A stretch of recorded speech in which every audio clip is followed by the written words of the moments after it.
Welcome in. We're on the radio and Mix TV. You can find our all-new Mix TV digital television channel at mymix1041.com. And I'm joined now by State Senator Mike Bell. Good morning, Senator Bell. How are you? I'm doing well. Actually, a little cold this morning. My wife and I are building a house, and I'm out here at the house site this morning doing a little work. And so if I mumble a little bit, it's because my mouth is frozen. My mouth is a little cold. Well, that's a bonus for your wife, too. So it is. Now, Jimmy Logan just texted me, said to tell you that you're his wife Cindy's favorite person. So. No. Well, I appreciate that. She's a great lady. That's a good vote. Well, hey, Senator, we wanted to catch up with you just as we did with Representative Howell yesterday, and obviously everyone talking about the pandemic, and I know you've just come out of some special sessions in Nashville with the legislature.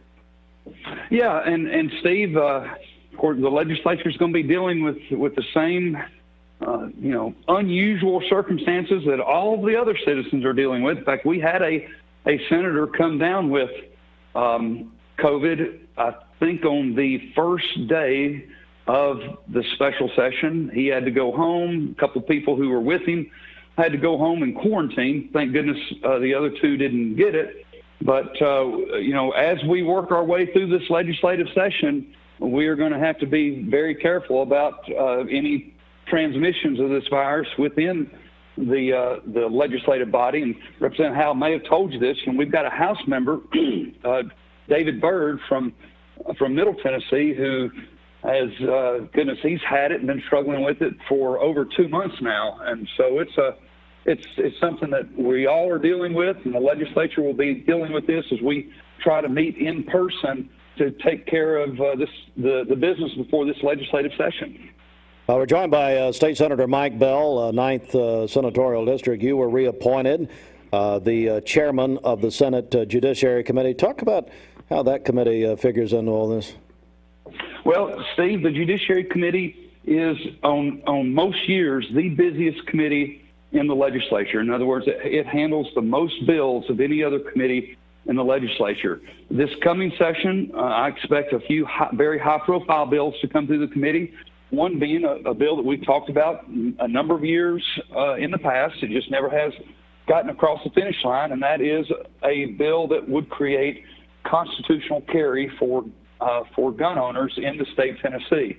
A number of states, I think it's somewhere around 30 states in the nation, have some form of constitutional carry. In other words, allowing a citizen who can legally own and possess a firearm to carry a firearm without a permit. The governor had a constitutional carry bill as part of his package last year. It got laid aside because of the pandemic, but the governor's going to be bringing it back again this year, and it will go through the Judiciary Committee. In fact, I'll be handling that bill on behalf of the governor and carrying it on behalf of the governor to hopefully shepherd it through the legislative process. So that's one very high-profile bill that will come through the committee. Another one will be a series of bills dealing with what is commonly referred to as criminal justice reform. Now, criminal justice reform is a very, very broad subject, and it can mean whatever you want it to mean, I guess, to whoever is talking about it. But in general, it is how can we come up with different ways to keep nonviolent offenders from being in our jails so it doesn't cost the taxpayer so much, while at the same time increasing jail time for those who are violent or sexual offenders. So that's a very broad way of describing criminal justice reform, and looking for ways that keep people from recidivating. In other words, getting out and immediately committing a crime and going back in.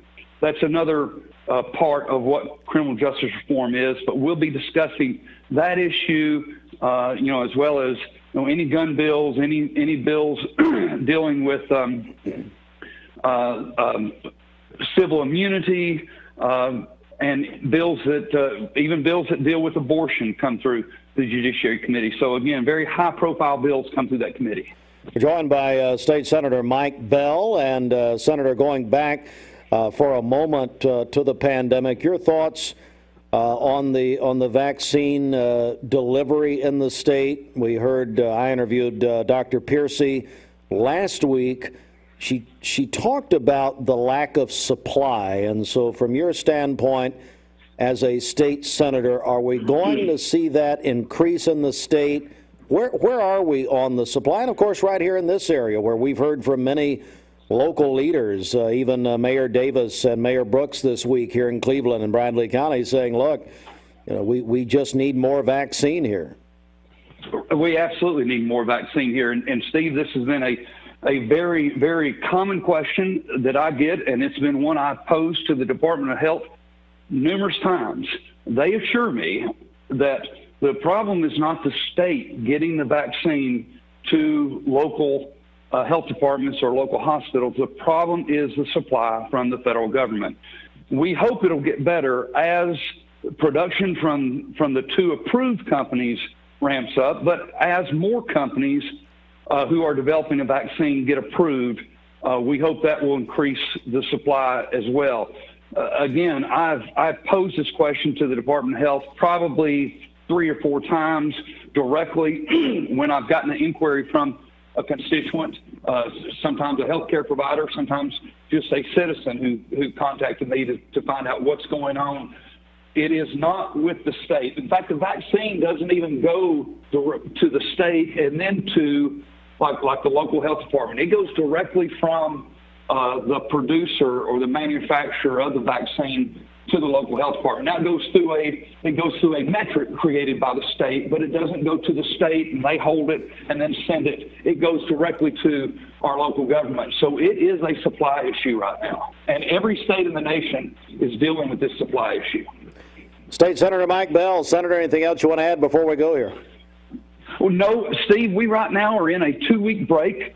We met for what's called organizational session that second week of January. Then we had the special session on education. Now we're in a 2-week break while new committee chairmen are getting organized, offices are getting moved, and we will come back on February 8th. And on February 8th, Steve, the governor will deliver his State of the State address and give us his vision on what he would like to see the legislature accomplish in this next year. Let me go back. You're the one outside and I'm coughing. 33 degrees, by the way, Senator Bell. It is cold out here. I know, and I'm going to just one last question. Let's go back to that special education session that the legislature convened in this pandemic time. $160 million came out of that. What were your thoughts on that session? Steve, first, we were able to give a pay raise to our teachers in this special session. It wasn't enough. We've got a commitment from the governor to come back and add an additional 2% to what we've already done. So that would be a total of 4%, again, that I think we will have passed before this next regular session ends. But what we did with the special session, creating the summer mini camps to help the students who have experienced a learning loss during this time when we've not had consistent in-school learning. I don't think there's an educator in our area in the state of Tennessee that would say virtual learning is equal to in-person learning. And because of the pandemic, we've had that interrupted numerous times in Bradley County and the city of Cleveland. In some districts, they've still not gone back to in-person learning. So we created these summer mini camps where kids are going to be able to, students are going to be able to go and get the extra help they need to get caught up. I think that's potentially going to be a great asset for our local schools and our students, and the state's going to pay for it, so it's not going to be a unfunded mandate on local government. The other thing we did in this passing this literacy bill is just fully acknowledging that the best way to teach kids reading and that it's very important that students are reading at grade level by 3rd grade, but the best way to teach them is through phonics. Steve, it's probably the way you learned. I know it's the way I learned to read decades ago. It is the tried and proven way to teach reading, and this literacy bill will be focusing on phonics and teaching children to read by 3rd grade. I believe potentially it will be a very, very good thing. Now, whether we can carry it out, we'll see. All right. State Senator Mike Bell, thank you for your time, sir, and I look forward to seeing you soon. All right, Steve. Thank you. Thanks again. State Senator Mike Bell, he's also the chairman of the Senate Judiciary Committee on the state legislature. A very important update there. They're going to go back on February 8th. And that is also the night that Governor Bill Lee will give his State of the State address, as the state constitution mandates. We will carry that in numerous ways. More on that as we get closer. Well, that's going to do it for us here this morning. An extended version of Mixed Mornings, which is served by Tzatziki's. What about a great lunch today with our friends at Tzatziki's? My buddy Brad Emmendorfer and his staff would love to see you at Tzatziki's, Target Shopping Center, Polo Parkway, and Frontage Road. You know what? You can eat healthy, and it tastes good at Tzatziki's. All right, for all of us at Mix 104.1, good day.